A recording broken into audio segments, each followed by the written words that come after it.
Halo teman-teman, apa kabar semuanya? Semoga selalu sehat dan bahagia ya. Kembali lagi di channel Cerita Momo. Hari ini, aku kembali dengan kisah yang dijamin akan mengaduk-aduk emosi kalian. Sebuah cerita tentang kesabaran, pengkhianatan, dan pembalasan yang manis. Kisah ini berjudul, Saat Makan Malam Ulang Tahun Suamiku di Jakarta, Tempat Dudukku Hilang. Mertuaku tertawa kecil sambil berkata, "Yupes, kayaknya kita salah hitung." Saat keluarga itu tertawa, aku dengan tenang berkata, "Kayaknya aku memang bukan keluarga," lalu keluar. 15 menit kemudian, mereka tahu aku sudah membatalkan seluruh acara tempat, catering, dan semuanya. Wajah mereka menjadi pucat seperti orang sakit. Cerita ini akan membawa kita mengikuti perjalanan seorang wanita yang diremehkan keluarganya, namun ia memiliki kekuatan yang tak terduga. Bagaimana kelanjutan ceritanya? Pastikan kalian siapkan hati dan emosi kalian ya. Jangan lupa untuk like, subscribe, dan nyalakan lonceng notifikasi agar tidak ketinggalan setiap babnya. Dan sebelum kita mulai, ayo komen di bawah nama, asal kota, dan ketik hadir. Malam itu, Jakarta berkilauan seperti butiran permata yang ditaburkan di atas kanvas hitam. Di salah satu sudut kota, tepatnya di sebuah ballroom mewah di Hotel Bintang 5, cahaya keemasan tumpah ruah dari ratusan lampu kristal. Aroma bunga lili yang segar berpadu dengan wangi parfum mahal para tamu, menciptakan suasana yang begitu elegan. Di sini, di tengah kemegahan yang tak main-main, Maya sedang berada di puncak kebahagiaannya. Malam ini, ia telah mewujudkan sebuah perayaan ulang tahun ke-35 untuk suaminya, Rian, yang benar-benar tak terlupakan. Semua detail, dari dekorasi bunga mawar putih yang menjuntai di setiap pilar, meja catering berisi hidangan gourmet yang disiapkan oleh chef internasional, hingga alunan musik orkestra yang lembut, adalah hasil kerja keras Maya selama berbulan-bulan. Ia bahkan sampai harus begadang beberapa malam demi memastikan setiap vendor memberikan yang terbaik. Maya melakukan semua ini bukan hanya untuk Rian, tapi juga untuk dirinya sendiri. Ia ingin membuktikan kepada keluarga suaminya, terutama sang mertua, Ibu Rian, bahwa ia, Maya, sang istri yang mereka anggap hanya anak kampung yang beruntung, benar-benar pantas berada di sisi Rian, di tengah-tengah lingkaran sosialita Jakarta yang elit ini. Maya mengenakan gaun malam berwarna navy blue rancangan desainer ternama. Potongannya sederhana namun elegan, menonjolkan lekuk tubuhnya yang langsing. Rambutnya disanggul rapi, menyisakan beberapa helai rambut ikal di sisi wajahnya. Kalung berlian melingkar di lehernya, hadiah ulang tahun dari Rian tahun lalu. Pemandangan Rian yang berdiri di sampingnya, mengenakan tuxedo hitam yang pas di badannya, membuat Maya tersenyum bangga. Rian memang tampan. Senyumnya ramah, matanya memancarkan karisma yang selalu mampu membuat orang lain terpikat. Ia menyapa setiap tamu dengan hangat, seolah ia adalah raja di pesta itu. Dan memang begitulah adanya. "Sayang, terima kasih banyak," bisik Rian, memegang erat tangan Maya. "Pestanya benar-benar sempurna. Kamu luar biasa." Hati Maya menghangat. Kata-kata itu, meskipun sederhana, sudah cukup membayar semua lelahnya. Ia tersenyum, "Semua untukmu, sayang." Pesta berjalan dengan lancar. Setelah sesi makan malam, Rian naik ke atas panggung.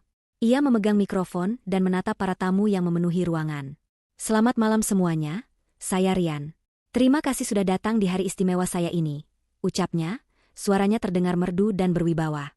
Maya berdiri di sudut panggung, menatapnya dengan bangga.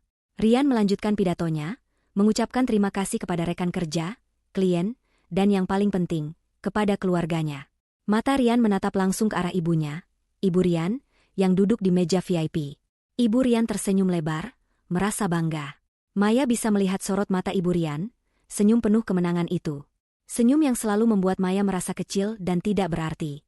Ketika Rian mengakhiri pidatonya dan turun dari panggung, Maya menghampirinya. "Sayang, aku mau ambil minum dulu ya," kata Maya. "Aku haus sekali."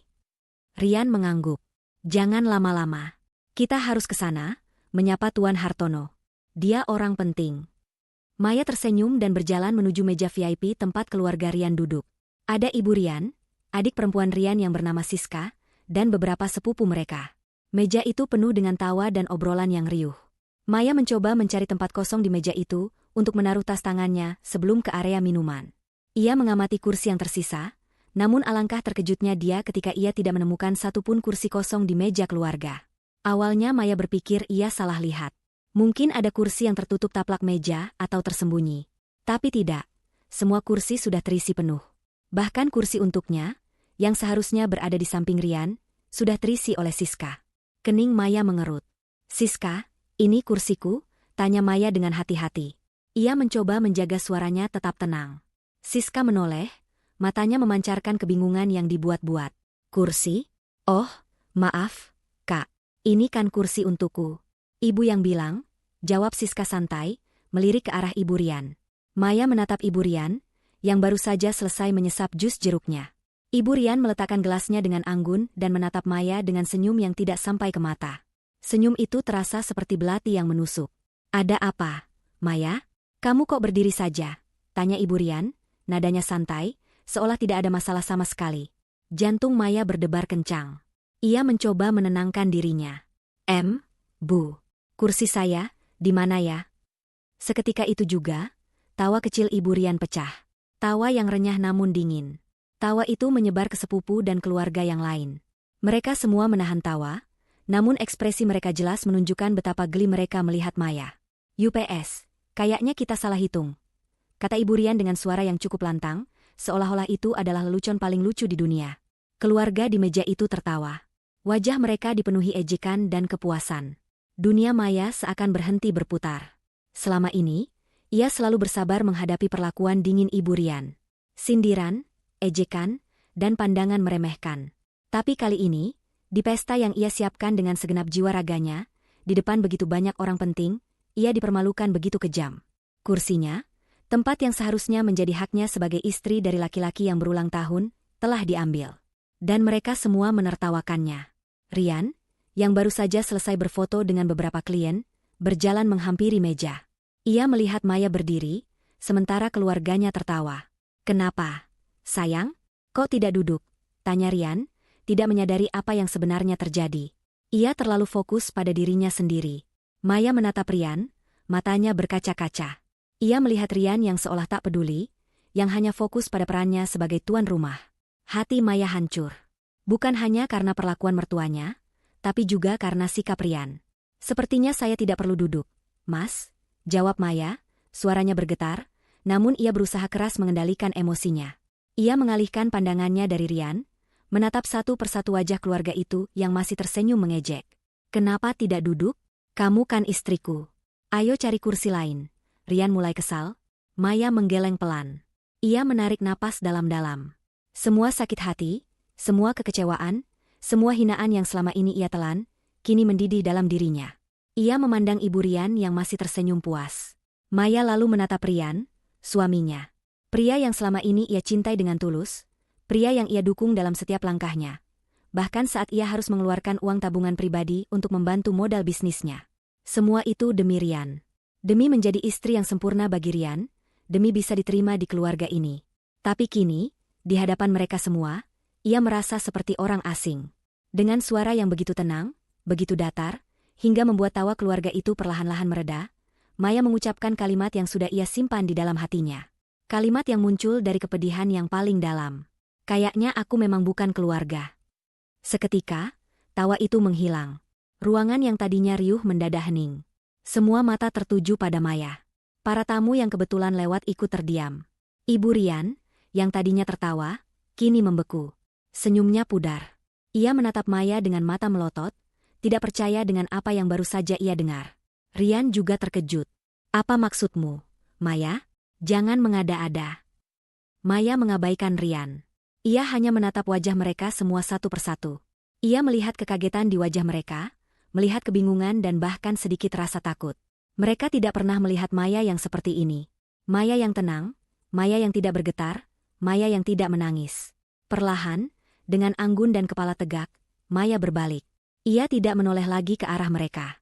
Ia melangkah maju, melewati kerumunan tamu yang kini menatapnya dengan penuh tanda tanya.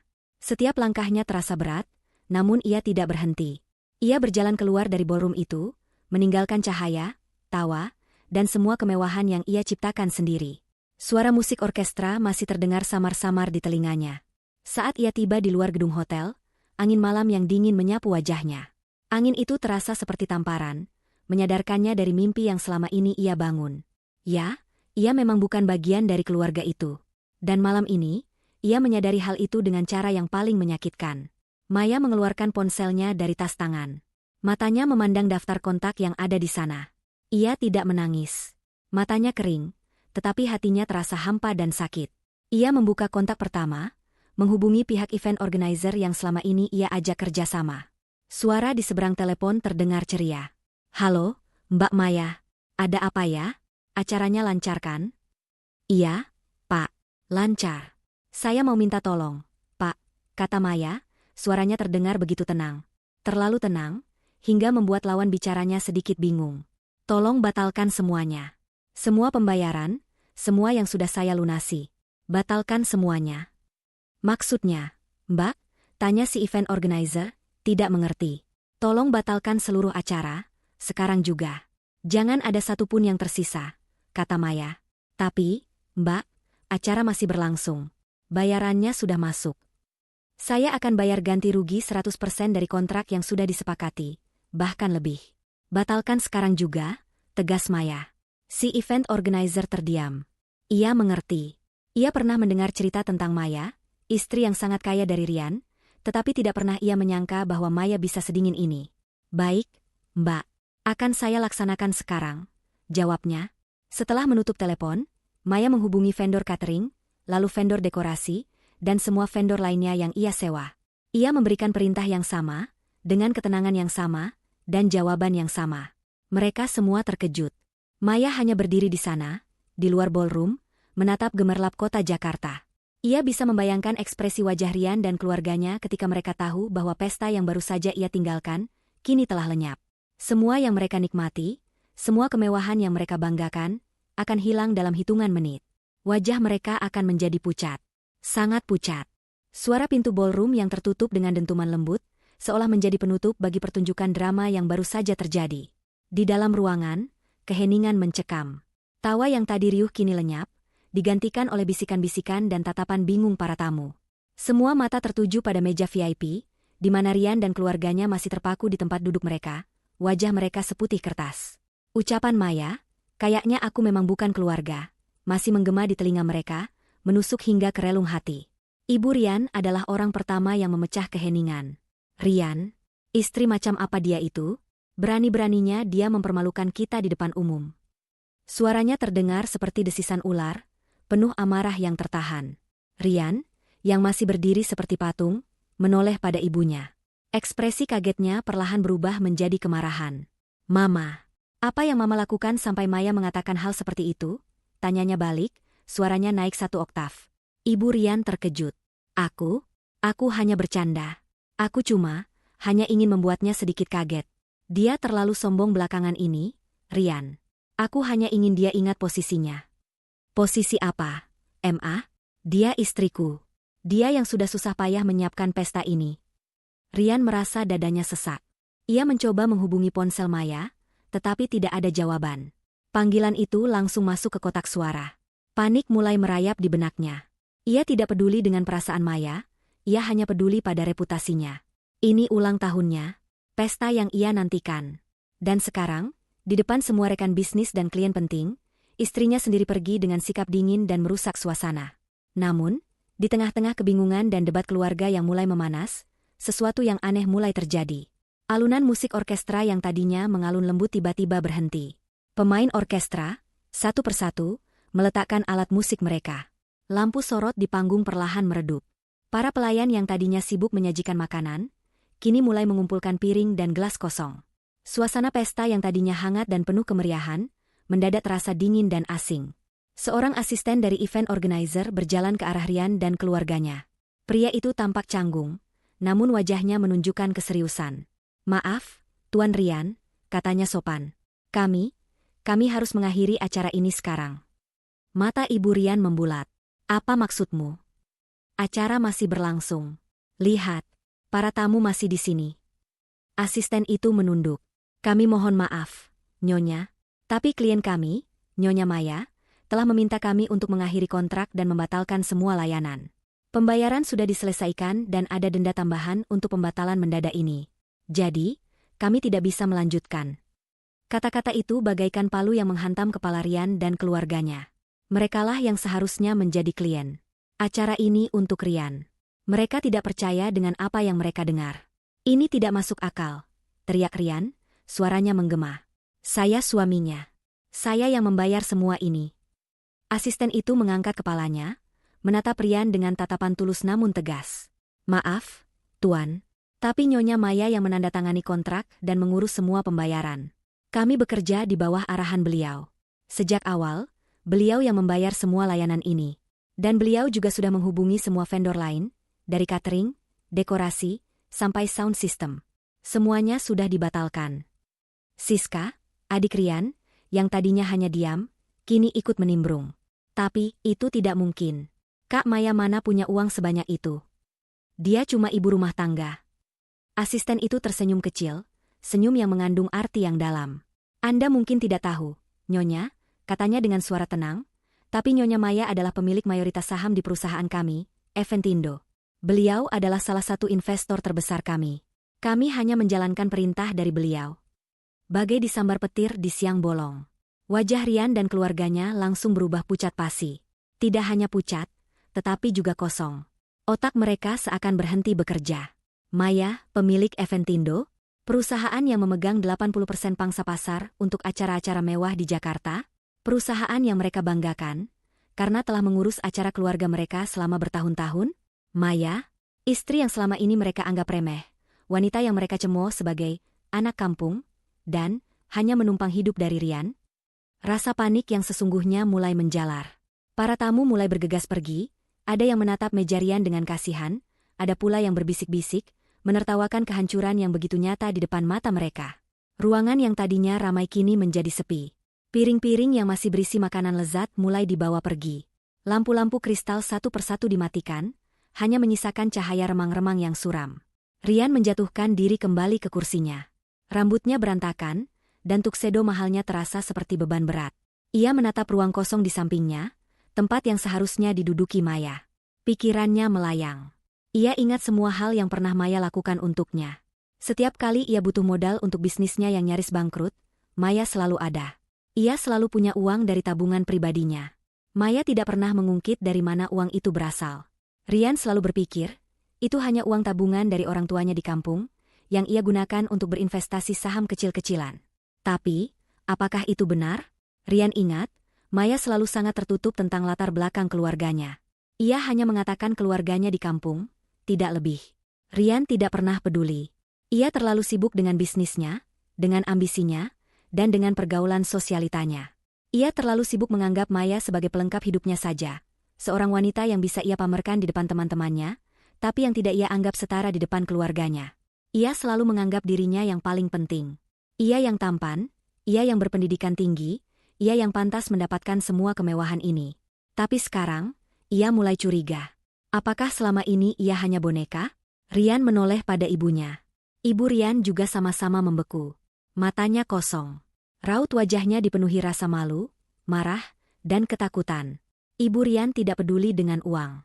Ia peduli dengan harga diri dan nama baik. Dan malam ini, nama baiknya hancur lebur. Tidak ada lagi Ibu Rian yang bangga dengan pesta mewah anaknya. Yang ada hanyalah Ibu Rian yang ditertawakan oleh seluruh relasi sosialnya, yang baru saja tahu bahwa pestanya, bahkan mungkin hidupnya, dibiayai oleh menantunya yang ia anggap tak berarti. Mama, aku tidak tahu, bisik Rian, suaranya bergetar. Ibu Rian tidak menjawab. Ia hanya menatap kosong ke depan. Pesta yang tadinya merupakan simbol kebanggaan dan kekayaan, kini telah berubah menjadi monumen kehancuran.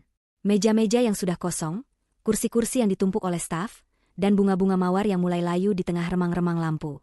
Pemandangan itu adalah metafora yang paling pas untuk keadaan mereka. Maya sudah pergi, meninggalkan mereka dalam kegelapan. Mereka akhirnya ditinggalkan sendirian di tengah ballroom yang sunyi dan kosong. Dinding-dindingnya seolah mengolok-olok mereka. Ruangan itu begitu besar, begitu megah, namun terasa begitu sempit dan menyesakan bagi Rian dan keluarganya. Mereka tidak bisa lagi menipu diri sendiri. Maya adalah pemilik segalanya. Dan kini, ia telah mengambil kembali semuanya. Pesta yang ia siapkan, uang yang ia keluarkan, dan kehormatan yang ia pertaruhkan. Semua itu tidak lagi menjadi milik mereka. Mereka ditinggalkan dengan tangan kosong, dan dengan sebuah kenyataan pahit yang menusuk. Maya, wanita yang mereka sebut miskin, adalah pemilik asli dari segalanya. Pagi itu, Jakarta tidak terasa secerah biasanya bagi Rian dan keluarganya. Matahari pagi menyelinap masuk melalui jendela besar di ruang tamu, menerangi debu-debu yang menari di udara. Rumah mewah itu terasa dingin dan sepi, tidak seperti biasanya. Ibu Rian duduk di sofa tunggalnya, memegang secangkir teh herbal yang sudah mendingin. Rian mondar-mandir di depannya, ponselnya menempel di telinga, mencoba menghubungi nomor Maya untuk kesekian kalinya. Panggilannya terus-menerus dialihkan ke kotak suara. "Sudah berapa kali kamu coba telepon dia, Rian?"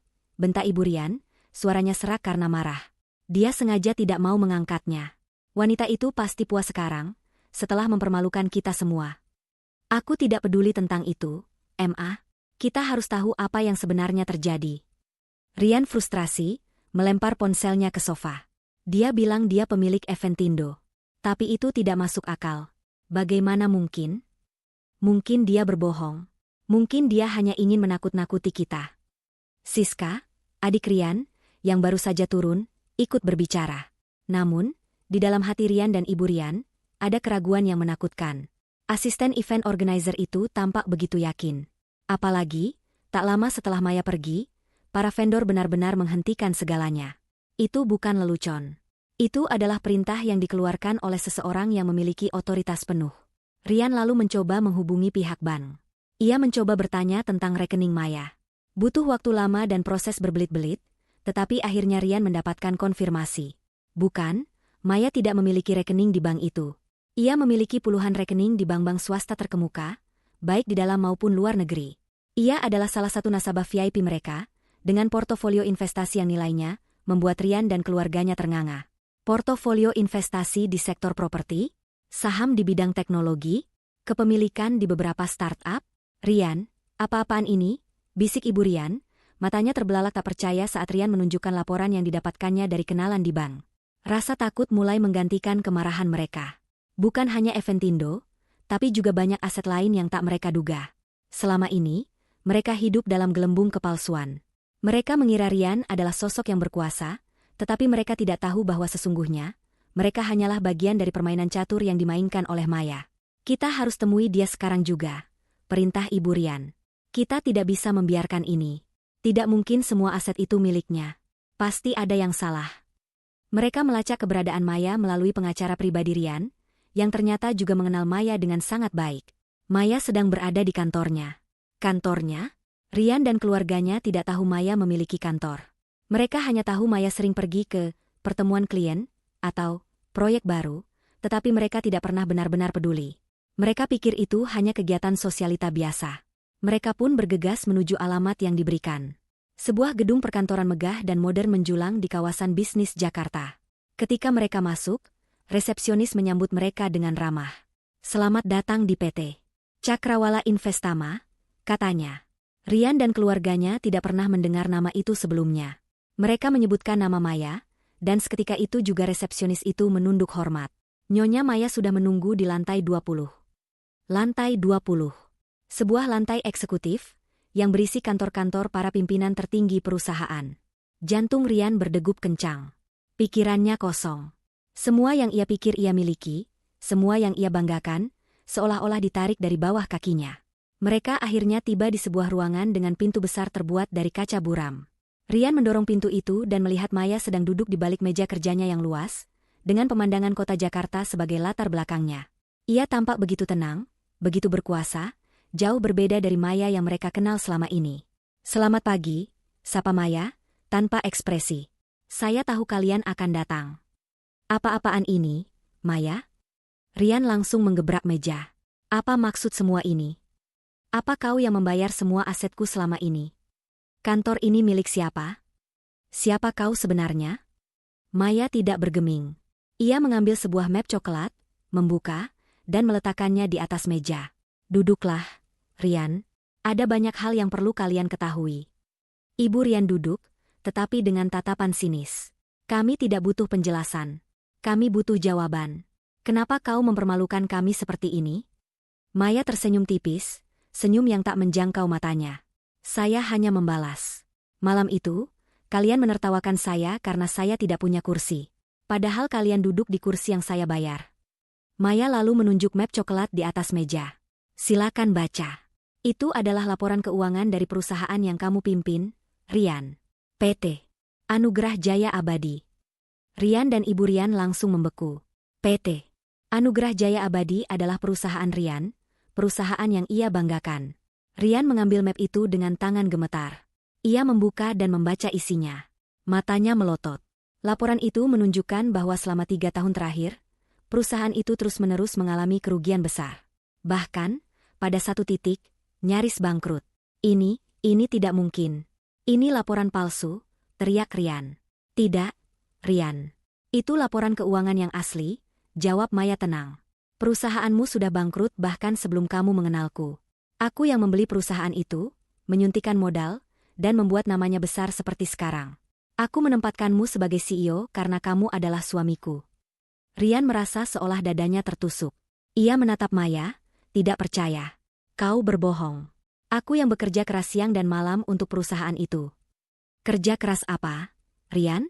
Kamu hanya datang ke rapat, bertemu klien, dan menghabiskan uang, kata Maya, suaranya menusuk. Aku yang membuat strategi pemasaran, aku yang mengatur keuangan, aku yang mencari klien-klien penting di belakang layar. Kamu hanya wajah dari perusahaan itu. Ibu Rian tidak bisa tinggal diam. Lalu bagaimana dengan rumah kita? Mobil-mobil kita? Aset-aset kita yang lain? Maya menunjuk ke arahnya. Rumah itu, rumah yang kalian banggakan, yang kalian sebut rumah Rian, adalah milikku. Aku yang membelinya. Aku yang membayarnya secara tunai.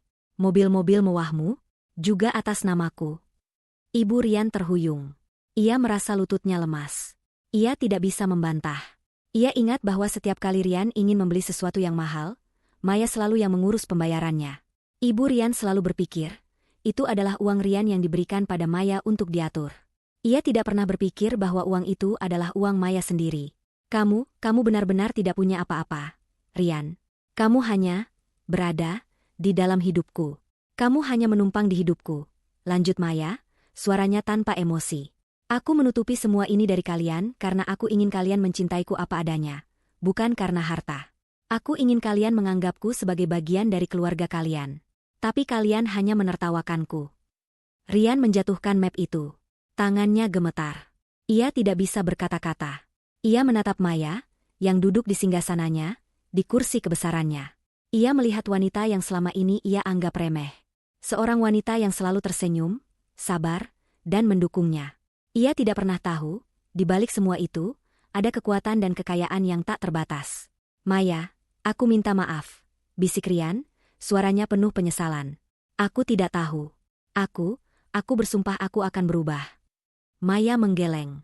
Matanya dingin dan tak berperasaan. Sudah terlambat, Rian. Saya tidak akan pernah kembali. Saya tidak akan pernah lagi menjadi istri kalian, atau menantu kalian. Saya tidak akan pernah lagi menjadi Maya yang polos. Maya lalu menekan sebuah tombol di meja kerjanya. Pintu ruangan terbuka, dan masuklah seorang pria berjas rapi, dengan wajah serius. Pria itu adalah Bram, pengacara terkemuka, yang juga teman lama Maya. Maya, jangan lakukan ini. Aku minta maaf. Kita bisa perbaiki semuanya. Rian berteriak, panik. Tidak ada yang perlu diperbaiki, kata Maya, sambil berdiri. Bram sudah menyiapkan semuanya. Kita akan bertemu di pengadilan.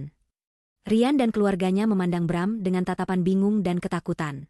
Mereka tidak menyadari, kehancuran yang mereka rasakan saat ini, hanyalah awal dari segalanya. Kedok sudah terbuka. Dan kini, giliran Rian dan keluarganya yang akan menghadapi kenyataan pahit, bahwa selama ini mereka hidup dalam kepalsuan. Udara di ruang sidang pengadilan terasa dingin dan kaku, seolah-olah semua emosi telah disaring dan dibiarkan membeku di dalamnya. Di deretan kursi pengunjung, puluhan pasang mata dari para jurnalis dan kerabat kedua belah pihak menatap tegang. Suara ketukan palu hakim menggema, memecah kesunyian, dan memulai drama yang sesungguhnya. Di sisi kiri, duduklah Maya, mengenakan setelan blazer berwarna krem yang rapi dan elegan. Wajahnya tenang, tatapannya lurus ke depan, seolah ia hanya seorang penonton yang menyaksikan pertunjukan. Di sampingnya, duduk Bram, pengacara handal yang terkenal dingin dan cerdas. Di sisi kanan, Rian terlihat tidak nyaman dalam jasnya. Raut wajahnya tegang, sesekali ia melirik ke arah Maya dengan tatapan benci. Di belakangnya, Ibu Rian dan Siska duduk dengan ekspresi cemas dan marah. Pihak penggugat, Maya, telah mengajukan gugatan cerai atas suaminya, Rian, dengan tuntutan pembagian aset. Ucap hakim, suaranya tegas. Pihak tergugat, Rian, menolak tuntutan tersebut dan mengklaim semua aset adalah miliknya. Silakan pihak tergugat untuk memulai. Pengacara Rian, seorang pria berwajah licik bernama Tuan Hadi, berdiri dengan penuh percaya diri.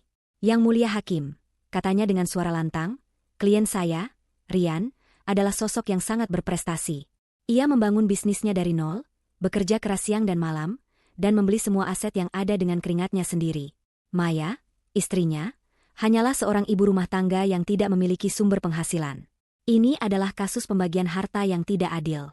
Klien saya adalah korban dari seorang istri yang serakah, yang tiba-tiba datang dan mencoba mengambil alih semua yang ia miliki. Tuan Hadi terus berbicara, menggambarkan Rian sebagai suami yang bertanggung jawab dan pekerja keras, sementara Maya dicap sebagai wanita yang hanya ingin menumpang hidup, bahkan mencoba merusak reputasi Rian.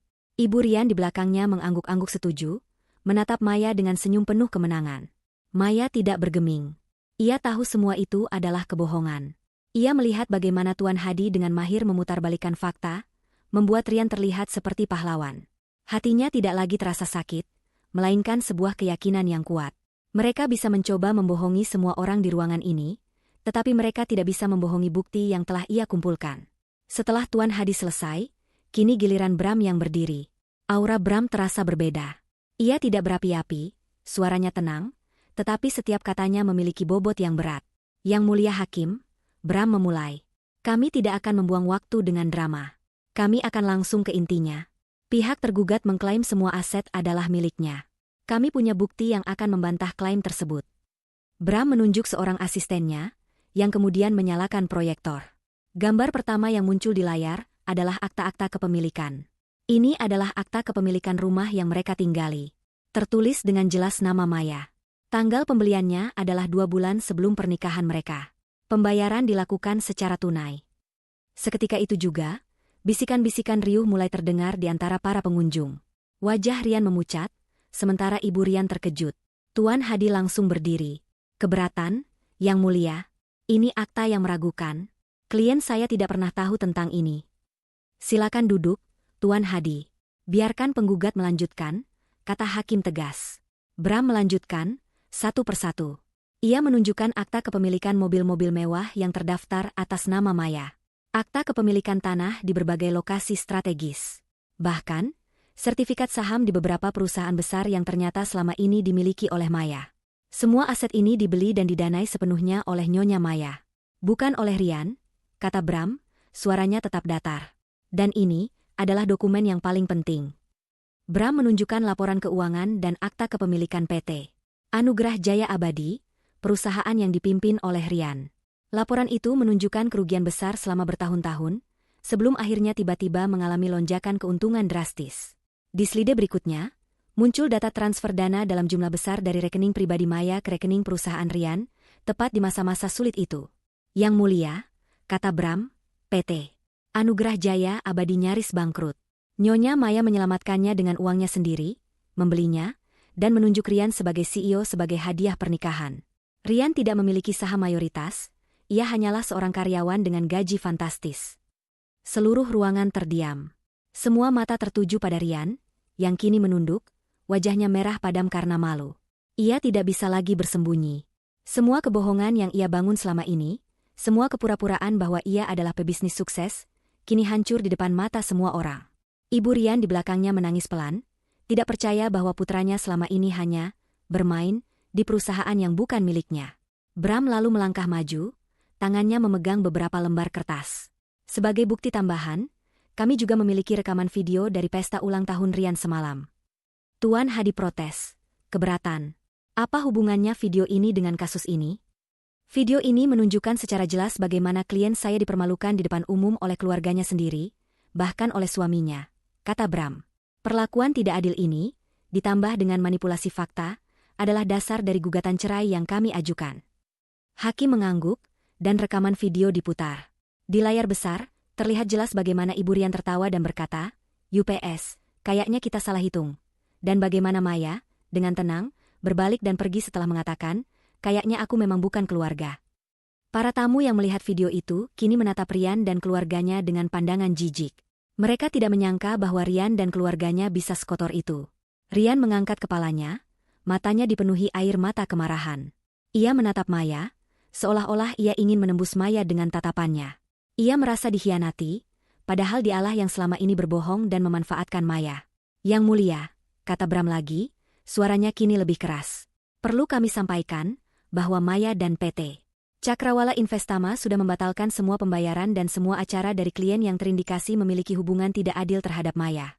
Hal ini dilakukan sebagai bentuk perlindungan diri. Kami tidak akan membiarkan Maya lagi menjadi korban dari pihak-pihak yang hanya ingin memanfaatkan hartanya. Rian tahu apa artinya itu. Artinya, semua klien penting yang ia dekati, semua relasi bisnis yang selama ini ia banggakan, kini akan menjauh. Reputasinya akan hancur lebur. Nama baiknya sebagai pebisnis sukses, kini telah diganti dengan penipu. Sidang akan ditunda selama 1 minggu untuk memberi kesempatan kepada pihak tergugat untuk menyusun pembelaan, putus hakim, dan kemudian mengetuk palu. Tuan Hadi, pengacara Rian, menatap kliennya dengan putus asa. Rian, ini tidak akan mudah. Rian tidak menjawab. Ia hanya menatap Maya yang berjalan keluar dari ruang sidang dengan kepala tegak, diikuti oleh Bram. Maya tidak menoleh sedikit pun. Rian tahu, ia telah membuat kesalahan terbesar dalam hidupnya. Ia menertawakan orang yang seharusnya ia lindungi, dan kini, kehancuran itu kembali menghampirinya, berkali-kali lipat lebih menyakitkan. Pagi setelah sidang pertama, Rian dan keluarganya berada dalam kondisi terpuruk. Atmosfer di rumah yang mereka tinggali terasa sesak dan berat, seolah-olah setiap sudutnya dipenuhi oleh kegagalan dan rasa malu. Rian duduk di sofa, tatapannya kosong. Ia memutar kembali kejadian di ruang sidang, di mana semua kebohongannya terungkap satu persatu. Ia tidak bisa melupakan tatapan mata para jurnalis yang menilainya, atau bisikan-bisikan jijik yang terdengar dari belakangnya. Ibu Rian, yang biasanya berapi-api, kini hanya terdiam. Ia memegang sapu tangan di tangannya, sesekali menyeka air mata yang terus mengalir di pipinya. Ia tidak menangis karena kasihan pada Rian, tetapi karena harga dirinya sebagai seorang sosialita telah hancur. Ia tidak akan pernah bisa menghadiri acara arisan atau pesta lagi. Ia akan menjadi bahan gosip. Tuan Hadi, pengacara mereka, datang mengunjungi, tetapi ia tidak membawa kabar baik. Rian, ini berat, katanya, menggelengkan kepala. Bukti yang mereka miliki sangat kuat. Semua aset, dari rumah hingga perusahaanmu, secara hukum adalah milik Maya. Kita tidak bisa membantah itu. Lalu apa yang harus kita lakukan? Aku tidak akan menyerah begitu saja, teriak Rian, suaranya putus asa. Kita harus menemukan kelemahan di balik semua ini, jawab Tuan Hadi, matanya menyipit. Kita harus mencari tahu dari mana Maya mendapatkan semua kekayaan itu. Dia bilang dia dari kampung, kan? Tidak mungkin seorang wanita biasa dari kampung bisa memiliki perusahaan sekelas Eventindo dan semua aset ini. Pasti ada sesuatu yang disembunyikan. Rian dan Ibu Rian saling pandang. Sebuah ide gila muncul di benak mereka. Mereka harus mencari tahu asal-usul Maya. Jika mereka bisa membuktikan bahwa kekayaannya didapat dari cara yang tidak sah, mungkin mereka masih punya kesempatan. Mereka harus pergi ke kampung halaman Maya. 2 hari kemudian, dengan mobil mewah yang terasa asing bagi mereka, Rian, Ibu Rian, dan Siska melakukan perjalanan panjang menuju kota kecil di Jawa Tengah, tempat asal Maya. Mereka menelusuri jalan-jalan yang tidak beraspal, melewati sawah-sawah hijau yang membentang luas. Pemandangan itu begitu asing bagi mereka. Semakin dalam mereka masuk, semakin hati Ibu Rian terasa gelisah. Ia tidak bisa membayangkan menantunya yang anggun dan berkelas, berasal dari tempat seperti ini.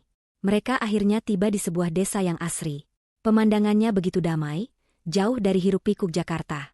Mereka menanyakan alamat keluarga Maya, dan penduduk desa mengarahkan mereka ke sebuah rumah yang letaknya tidak jauh dari balai desa. Rumah itu terlihat sederhana. Dindingnya terbuat dari kayu yang dicat putih, halamannya dipenuhi tanaman bunga yang tertata rapi. Tidak ada mobil mewah di garasi, tidak ada patung-patung marmer di halaman. Rian dan keluarganya saling berpandangan dengan pandangan meremehkan. Sangkaan mereka benar. Maya memang dari keluarga miskin. Seorang wanita paruh baya dengan senyum ramah keluar dari dalam rumah. Ia adalah ibu kandung Maya. Ada yang bisa saya bantu? Tanyanya lembut. Ibu Rian langsung mengambil alih pembicaraan. Anda ibunya Maya, kan? Kami ini keluarga suami Maya. Kami datang jauh-jauh dari Jakarta karena ada masalah penting yang harus kami bicarakan. Silakan masuk, kata Ibu Maya, suaranya tenang. Mari kita duduk di dalam. Mereka masuk ke ruang tamu yang bersih dan rapi. Di dinding, terpajang foto-foto keluarga. Ada foto Maya saat masih kecil, mengenakan seragam sekolah yang sederhana. Ibu Rian melihat-lihat foto itu dengan tatapan sinis. Di satu sudut ruangan, ada seorang pria tua yang duduk di kursi rotan, membaca koran. Pria itu adalah kakek Maya. Wajahnya terlihat berwibawa, meskipun ia hanya mengenakan sarung dan kaos. Ibu Rian memulai pembicaraan dengan nada condescending. Kami tidak tahu Maya menyembunyikan banyak hal dari kami. Kami tidak tahu bahwa ia adalah wanita yang serakah dan licik. Ia mencoba mengambil semua harta Rian. Perusahaan, rumah, mobil semuanya. Ibu Maya hanya mendengarkan dengan sabar. Ia tidak marah atau membela anaknya. Ia menatap Rian dan keluarganya satu persatu.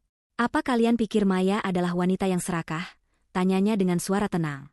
Apakah kalian pikir dia mengambil semua itu dari Rian? Tentu saja. Maya tidak punya apa-apa. Dia hanya seorang anak kampung. Bentak Rian, tidak bisa menahan emosinya. Mendengar kata-kata itu, kakek Maya yang tadinya hanya diam, kini menutup korannya. Matanya yang tajam menatap langsung ke arah Rian. Anak muda, apa yang membuatmu berpikir bahwa kalian lebih kaya dari kami? Tanyanya, suaranya berat dan penuh wibawa. Apakah kekayaan diukur dari seberapa besar rumah, seberapa mahal mobil, atau seberapa banyak perhiasan yang kalian kenakan? Rian dan Ibu Rian terdiam. Ada sesuatu dalam tatapan mata pria tua itu yang membuat mereka merasa kecil. Kakek Maya melanjutkan, Maya tidak pernah serakah. Sejak kecil, dia sudah diajarkan untuk tidak memamerkan kekayaannya. Perusahaan, mobil, dan semua yang kalian sebut, harta Rian, itu, hanyalah sebagian kecil dari apa yang ia miliki. Dan itu, bukan karena ia membelinya dengan susah payah. Ibu Rian mengerutkan keningnya. Apa maksud Anda?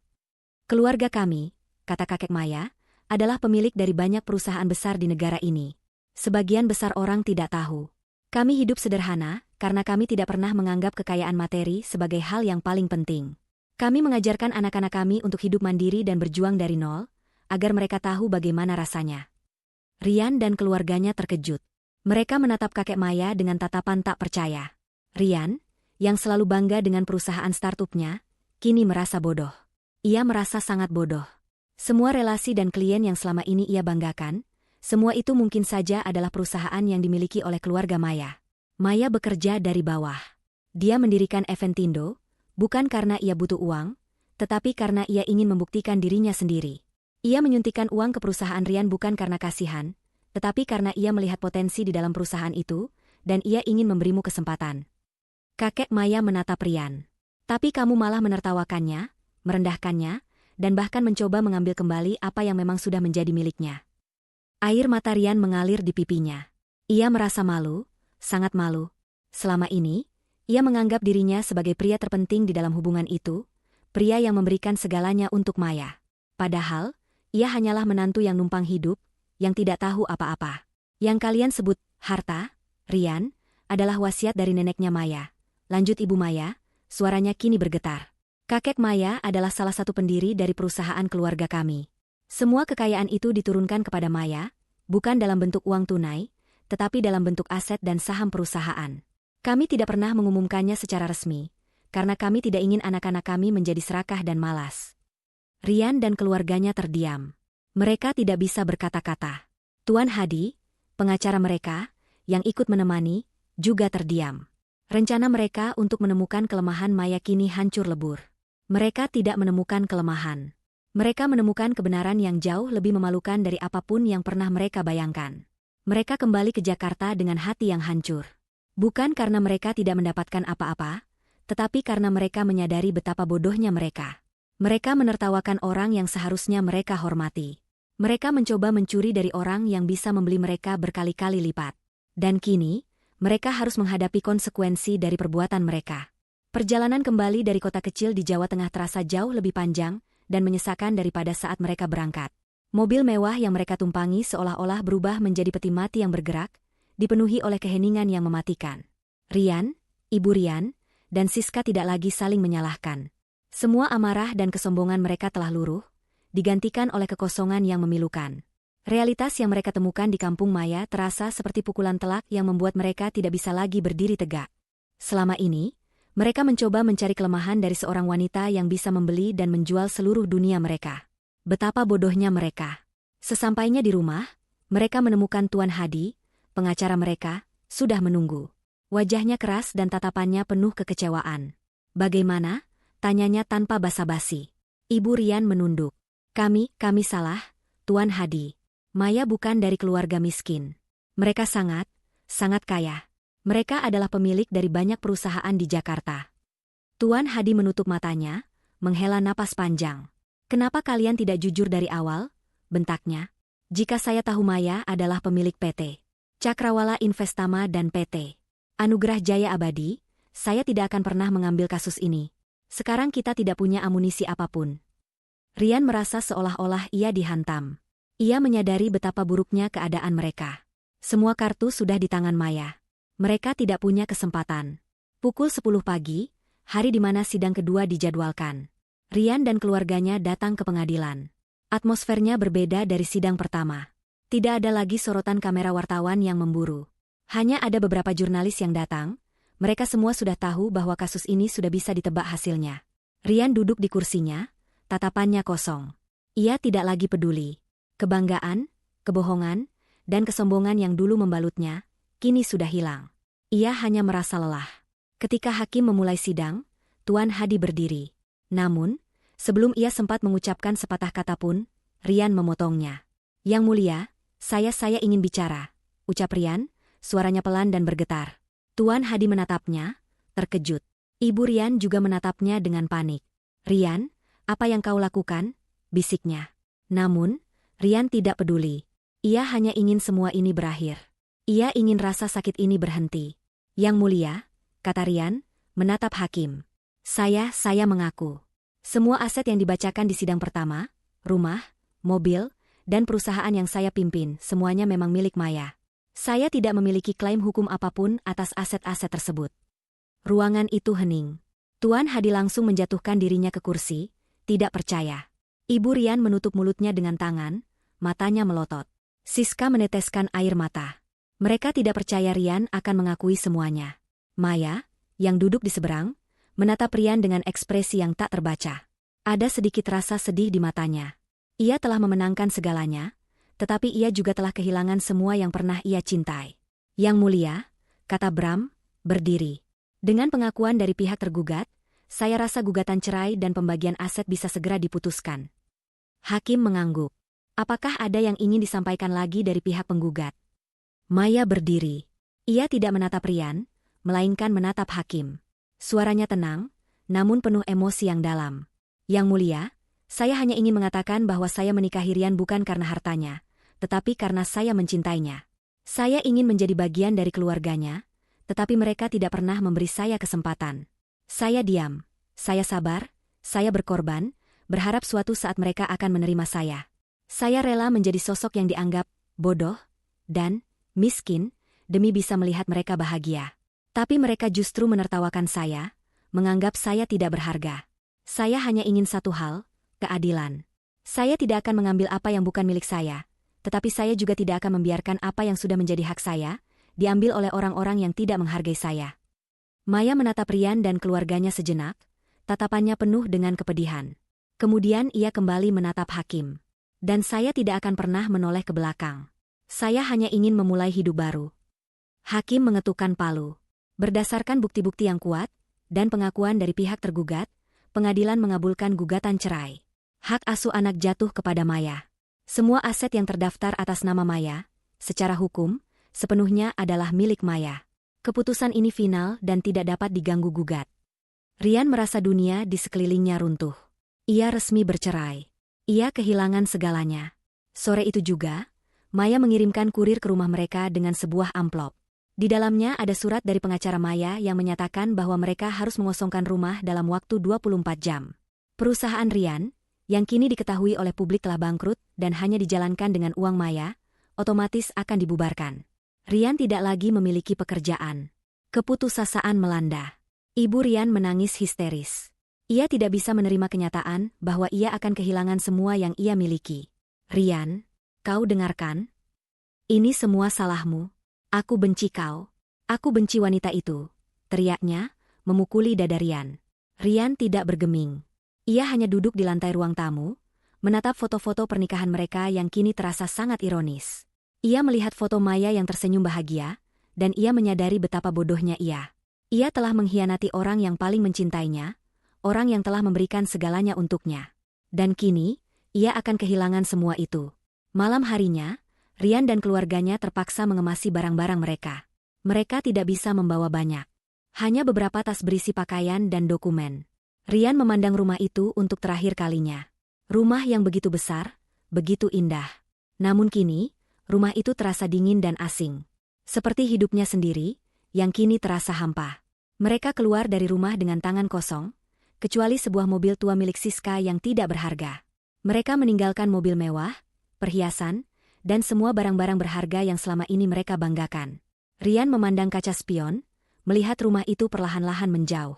Ia tahu, babak baru dalam hidupnya telah dimulai. Sebuah babak yang penuh dengan penderitaan dan penyesalan yang tak akan pernah berakhir. 6 bulan telah berlalu sejak keputusan hakim diketuk, mengakhiri pernikahan Maya dan Rian. Bagi Maya, 6 bulan itu terasa seperti napas panjang setelah menahan napas selama bertahun-tahun. Ia kini tinggal di sebuah penthouse modern dengan pemandangan langsung ke Cakrawala Jakarta yang membentang luas. Penthouse itu bukanlah rumah Rian yang dulu ia ambil. Itu adalah rumah baru yang ia beli, simbol dari kebebasannya, dari hidup baru yang ia bangun sendiri, tanpa bayang-bayang masa lalu. Setiap pagi, ia bangun dengan perasaan damai. Dulu, ia selalu merasa cemas, takut akan sindiran Ibu Rian atau sikap dingin Rian. Kini, ia hanya merasa tenang. Pagi ini, ia duduk di teras, menyesap kopi, sambil membaca laporan keuangan perusahaannya. Matahari pagi menyentuh kulitnya, memberinya kehangatan yang berbeda dari kehangatan yang pernah ia rasakan dari Rian. Ia tidak lagi membutuhkan pengakuan dari siapapun.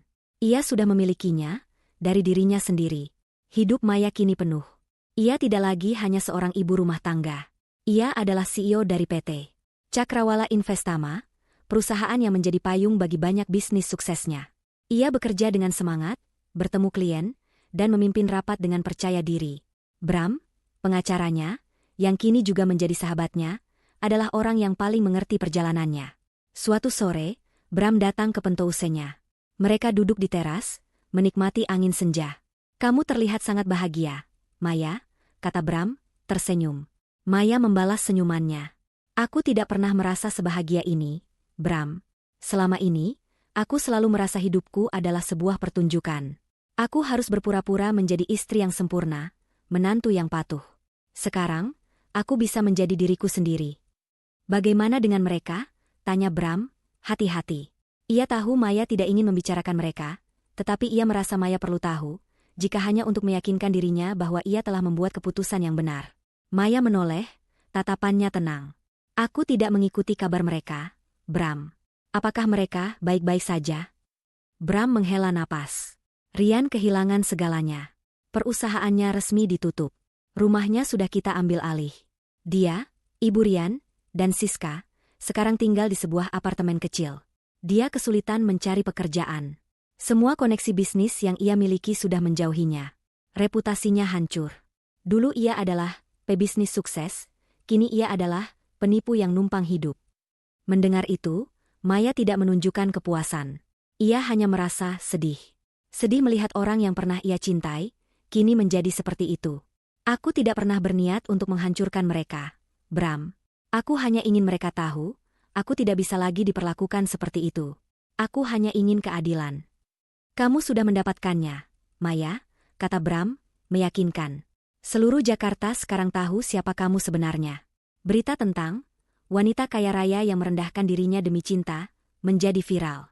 Mereka melihatmu sebagai simbol kekuatan dan keberanian.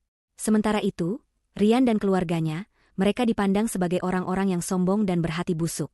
Publik membalikan fakta, dari korban menjadi pahlawan. Dan itu, Maya, adalah kemenanganmu yang sesungguhnya. Di sisi lain kota, di sebuah apartemen kumuh yang kecil, Rian sedang duduk di sofa lusuh, menatap televisi. Berita utama di sebuah program talk show sedang membahas dirinya. Seorang pengamat sosial sedang mengulas kasusnya, memuji Maya dan mengkritik Rian. "Rian adalah contoh sempurna dari laki-laki parasit," kata si pengamat. Ia memanfaatkan kekayaan istrinya yang ia sendiri tidak tahu asalnya, dan ketika istrinya menuntut haknya, ia justru melawan. Ia adalah simbol keserakahan, sementara Maya adalah simbol keberanian. Ibu Rian, yang sedang memasak di dapur kecil, melempar sendoknya ke wastafel. "Tutup televisinya, Rian. Kenapa kau menonton itu?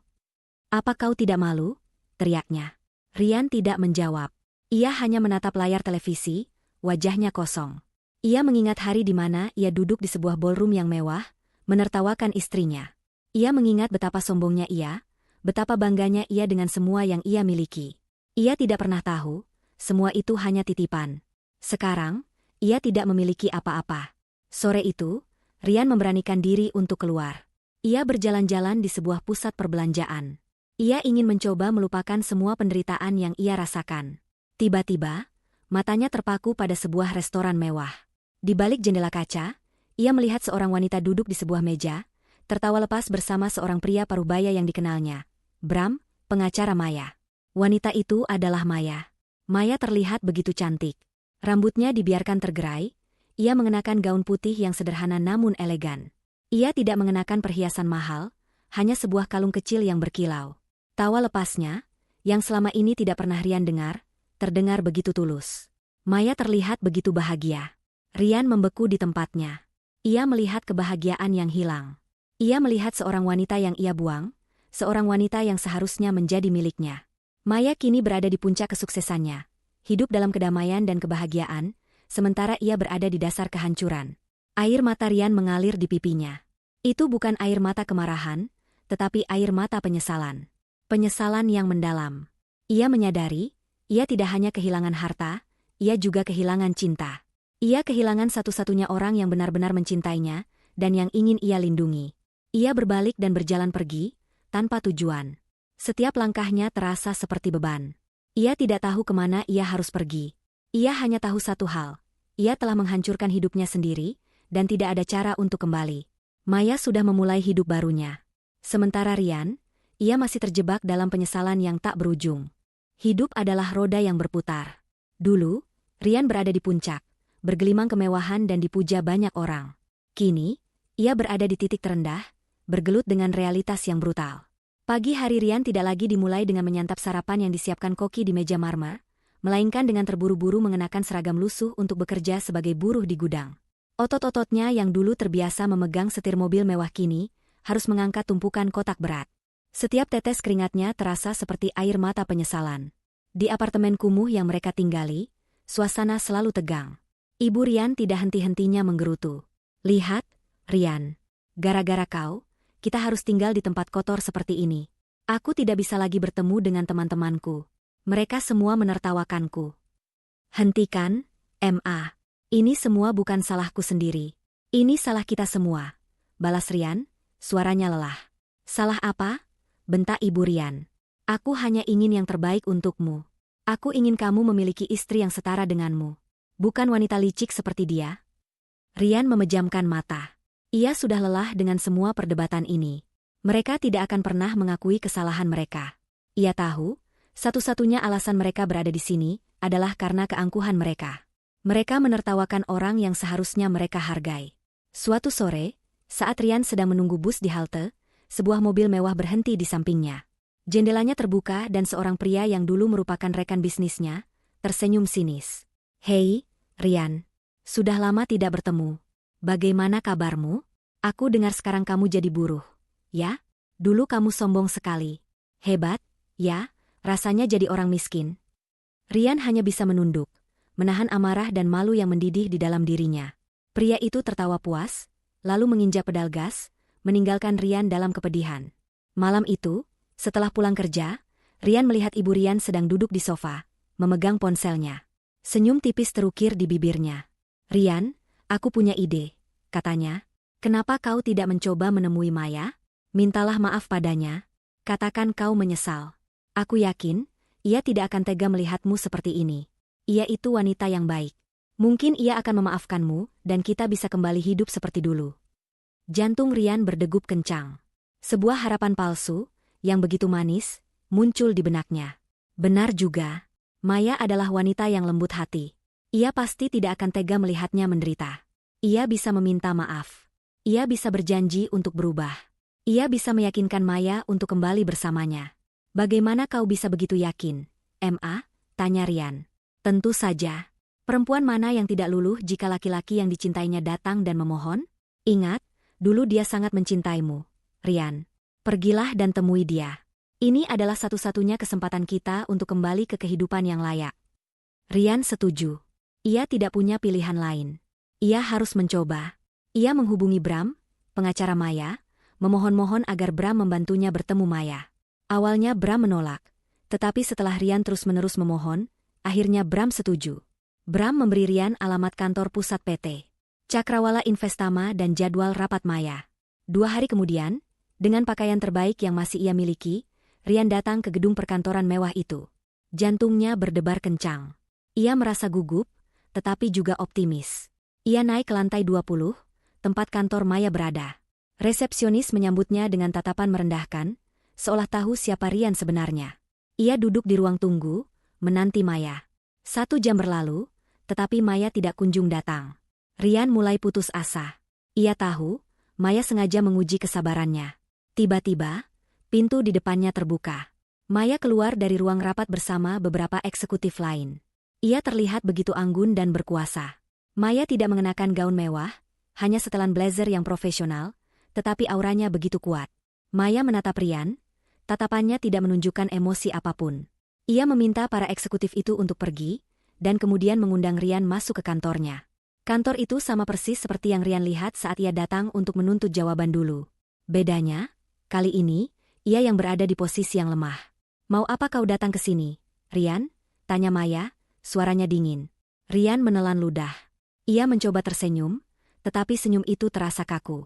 "Maya, aku minta maaf. Aku sangat menyesal."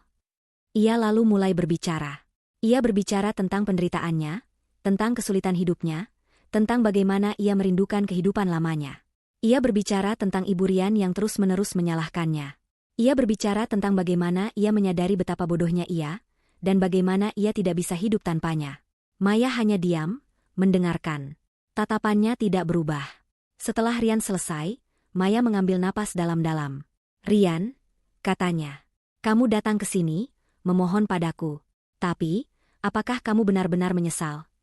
Rian mengangguk. "Tentu saja. Aku sangat menyesal." "Tidak," jawab Maya, suaranya tenang, namun menusuk. "Kamu tidak menyesali perbuatanmu. Kamu menyesali konsekuensinya. Kamu tidak menyesal karena kamu menyakitiku. Kamu menyesal karena kamu kehilangan harta. Kamu tidak datang untuk memohon maaf.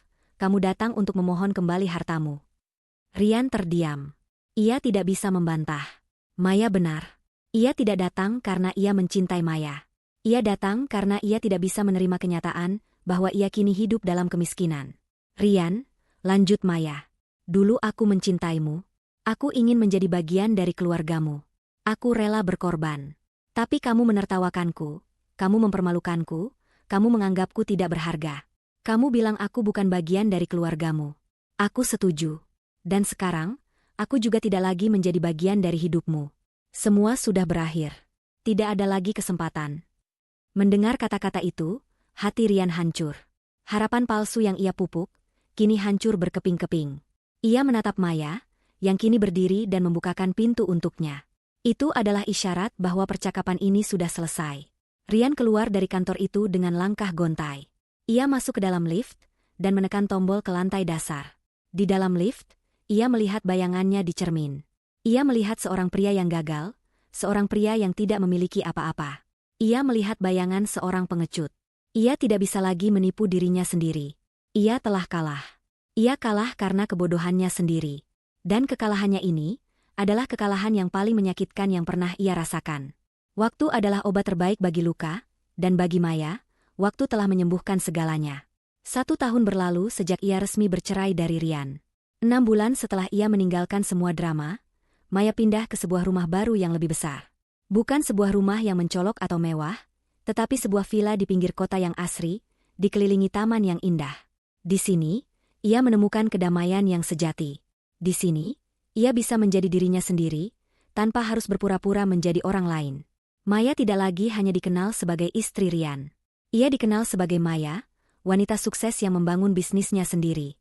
Namanya sering muncul di majalah-majalah bisnis dan berita-berita. PT Cakrawala Investama kini menjadi salah satu perusahaan investasi paling berpengaruh di Indonesia. Maya tidak lagi hanya berfokus pada bisnis Rian yang ia ambil alih. Ia mengembangkan portofolio perusahaannya, mengakuisisi beberapa perusahaan teknologi, dan bahkan memulai yayasan sosial untuk membantu para wanita yang mengalami kekerasan dalam rumah tangga. Suatu sore, Ia sedang mengadakan rapat dengan Dewan Direksi. Maya, yang dulu selalu merasa ragu-ragu, kini memimpin rapat dengan percaya diri dan wibawa. Kata-katanya tajam, strateginya brilian, dan ia dihormati oleh semua orang yang bekerja dengannya. Setelah rapat selesai, ia berjalan ke ruang kerjanya. Bram, yang kini menjadi tangan kanannya di perusahaan, mengikutinya. "Kamu luar biasa, Maya," kata Bram, tersenyum bangga. "Semua orang di sini mengagumimu. Mereka tidak tahu bahwa di balik kesuksesanmu, ada cerita yang menyakitkan." "Itu adalah masa lalu, Bram," jawab Maya, matanya menerawang. "Aku sudah memaafkan semuanya. Aku hanya ingin fokus pada masa depan." Maya melihat keluar jendela. Ia melihat tamannya yang indah. Bunga-bunga mawar yang ia tanam sendiri, kini mekar dengan indahnya. Bunga yang dulunya layu, kini telah kembali mekar. Seperti dirinya. Ia tidak lagi peduli dengan apa yang terjadi pada Rian dan keluarganya. Ia hanya ingin melanjutkan hidupnya.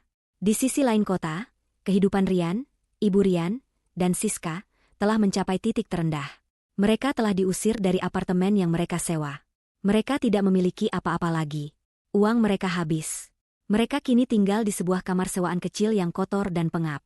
Ibu Rian menderita tekanan darah tinggi dan stres berat. Wajahnya yang dulu sombong dan penuh tawa kini pucat dan dipenuhi rasa takut. Siska juga kehilangan pekerjaannya. Tidak ada yang mau mempekerjakan mereka, karena nama mereka sudah tercemar. Rian, yang tidak memiliki keahlian apa-apa, terpaksa bekerja apa saja. Kadang ia menjadi tukang cuci piring di restoran, kadang ia menjadi tukang angkut barang. Pekerjaan yang dulu ia pandang rendah, kini menjadi satu-satunya cara untuk bertahan hidup. Rian tidak lagi memiliki kebanggaan. Ia hanya memiliki rasa malu yang mendalam. Suatu malam, Rian sedang berjalan pulang dari tempatnya bekerja.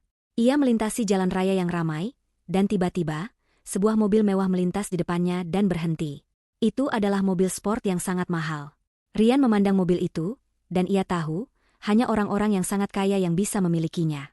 Jendela mobil itu terbuka, dan seorang wanita keluar dari dalamnya. Wanita itu adalah Maya. Rian membeku di tempatnya. Ia melihat Maya yang begitu cantik dan berkuasa. Ia tidak lagi mengenakan pakaian lusuh. Ia mengenakan gaun malam yang indah. Di sampingnya, Bram keluar dari mobil, tersenyum dan membuka pintu untuk Maya. Mereka baru saja selesai menghadiri sebuah acara gala. Rian, yang kini mengenakan pakaian kotor dan compang-camping, berdiri di pinggir jalan, memandang Maya. Maya tidak melihatnya. Ia sibuk tertawa dan berbicara dengan Bram. Tawa yang sama, yang Rian lihat dari kejauhan di restoran setahun yang lalu. Tawa yang begitu tulus. Rian merasa seolah-olah hatinya tertusuk. Ia melihat Maya, wanita yang dulu ia sepelekan, kini hidup dalam kemewahan yang dulu ia miliki. Ia melihat wanita yang dulu ia rendahkan, kini dihormati dan dipuja banyak orang. Ia melihat wanita yang dulu ia panggil, anak kampung, kini menjadi sosok yang tidak bisa ia raih lagi. Tiba-tiba, mata Maya dan Rian bertemu. Senyum Maya memudar. Ia menatap Rian, tatapannya tidak menunjukkan kebencian, tetapi sebuah pemahaman. Ia melihat Rian yang tidak lagi tampan. Ia melihat seorang pria yang dihancurkan oleh kesombongannya sendiri. Maya melihat ke dalam matanya, dan ia melihat penyesalan. Maya tidak berkata apa-apa. Ia hanya mengangguk pelan, sebuah isyarat perpisahan. Ia lalu masuk ke dalam mobilnya dan pergi. Rian hanya bisa berdiri di sana, menatap mobil Maya yang menjauh. Ia merasa begitu kecil, begitu tidak berarti. Ia menyadari, ia tidak hanya kehilangan harta, ia juga kehilangan dirinya sendiri. Ia telah menukar cinta yang tulus dengan kekayaan yang palsu, dan kini, ia tidak memiliki keduanya. Waktu terus berjalan, dan dunia berputar pada porosnya. Tahun-tahun berganti, tetapi bagi Rian, waktu seolah berhenti di satu titik. Saat ia melihat Maya tertawa bahagia di balik kaca restoran. Pemandangan itu, yang terus menghantuinya, adalah bayangan dari kebahagiaan yang ia buang. Rian tidak lagi tinggal di kamar sewaan. Ia dan Ibu Rian kini hidup di sebuah rumah petak kecil yang lembab. Ibu Rian, yang tubuhnya semakin kurus dan renta, menderita tekanan darah tinggi yang parah. Sementara Siska, adiknya, sudah lama pergi. Siska tidak ingin lagi hidup menderita. Ia memilih untuk meninggalkan ibu dan kakaknya, memulai hidup baru di kota lain. Setiap pagi, Rian pergi bekerja sebagai kuli panggul di pasar. Tubuhnya kini kurus kering. Wajahnya yang dulu tampan kini kusam dan dipenuhi keriput. Ia tidak lagi memiliki kebanggaan. Ia hanya memiliki penyesalan yang mendalam. Penyesalan yang menusuk setiap inci hatinya. Ia menyesali setiap kata-kata kasar yang ia ucapkan, setiap perlakuan buruk yang ia berikan, setiap tawa yang ia lemparkan kepada wanita yang paling mencintainya. Suatu malam, Ibu Rian pingsan di kamar. Wajahnya pucat, dan napasnya tersengal-sengal. Rian panik. Ia segera memanggul ibunya di punggung, membawanya ke rumah sakit terdekat. Di rumah sakit, ia harus menunggu berjam-jam di UGD. Ia tidak punya uang untuk membayar perawat dan dokter. Seorang dokter muda datang menghampirinya. "Anda tidak bisa membiarkan ibu Anda seperti ini," katanya dengan nada prihatin. "Dia butuh perawatan intensif. Apakah Anda tidak punya keluarga lain yang bisa membantu?" Rian menunduk. Ia merasa malu, sangat malu. "Tidak, dokter. Saya tidak punya siapa-siapa," jawabnya. Tiba-tiba, televisi yang ada di sudut ruangan menyiarkan berita. Rian dan sang dokter menoleh. Berita itu menampilkan sebuah acara amal besar yang diadakan di Jakarta. Berita itu menampilkan sosok wanita yang begitu familiar bagi Rian, Maya. Malam ini, PT Cakrawala Investama yang dipimpin oleh Maya meluncurkan sebuah yayasan baru, kata si pembawa berita. Yayasan ini bertujuan untuk membantu para wanita dan anak-anak yang terjerat masalah kekerasan dalam rumah tangga dan kemiskinan. Maya berharap yayasan ini bisa memberikan harapan bagi mereka yang membutuhkan. Layar televisi menampilkan Maya yang berdiri di panggung. Ia tidak mengenakan pakaian mewah. Ia mengenakan gaun putih yang sederhana, tetapi wajahnya memancarkan aura ketenangan dan kebahagiaan yang begitu tulus. Ia berbicara dengan suara lembut, tetapi kata-katanya penuh kekuatan. "Saya tahu bagaimana rasanya diremehkan," kata Maya. "Saya tahu bagaimana rasanya menjadi tidak berharga. Saya mendirikan yayasan ini agar tidak ada lagi wanita yang harus mengalami apa yang saya alami. Harta bukanlah segalanya.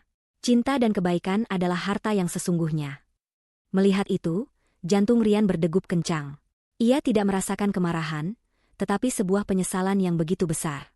Ia menyadari, ia tidak hanya kehilangan harta. Ia kehilangan cinta, kebaikan, dan kebahagiaan. Maya, yang dulu ia sebut anak kampung, kini menjadi seorang malaikat bagi banyak orang. Ia, yang dulu ia anggap sultan, kini menjadi seorang pengemis. Ibu Rian, yang masih terbaring lemah, membuka matanya. Ia menoleh ke arah Rian. "Rian," bisiknya. Aku melihat Maya." Rian mengangguk. Air mata mengalir di pipinya. "Lihat, Ma. Lihat apa yang sudah kita lakukan. Kita menertawakan orang yang seharusnya kita cintai. Kita mempermalukan orang yang seharusnya kita lindungi. Kita sudah menghancurkan hidup kita sendiri." Ibu Rian tidak berkata apa-apa. Ia hanya menutup matanya, dan air mata mengalir dari sudut matanya. Ia tidak lagi merasa marah. Ia hanya merasa menyesal. Penyesalan yang begitu dalam, yang tidak akan pernah bisa terhapus. Di luar ruangan itu, sang dokter muda melihat Rian dan ibunya. Ia mengenal Rian dari berita, dari gosip-gosip di media sosial. Ia tahu bahwa Rian adalah pria yang dulu begitu sombong. Tapi ia juga melihat betapa hancurnya Rian sekarang. Ia lalu menghampiri Rian. "Saya tahu Anda siapa, Tuan Rian," katanya. "Dan saya juga tahu siapa Nyonya Maya. Saya adalah salah satu penerima beasiswa dari yayasan yang didanai oleh keluarga Maya. Mereka memang orang-orang yang sangat baik, meski hidup sederhana. Anda tidak perlu khawatir tentang biaya rumah sakit.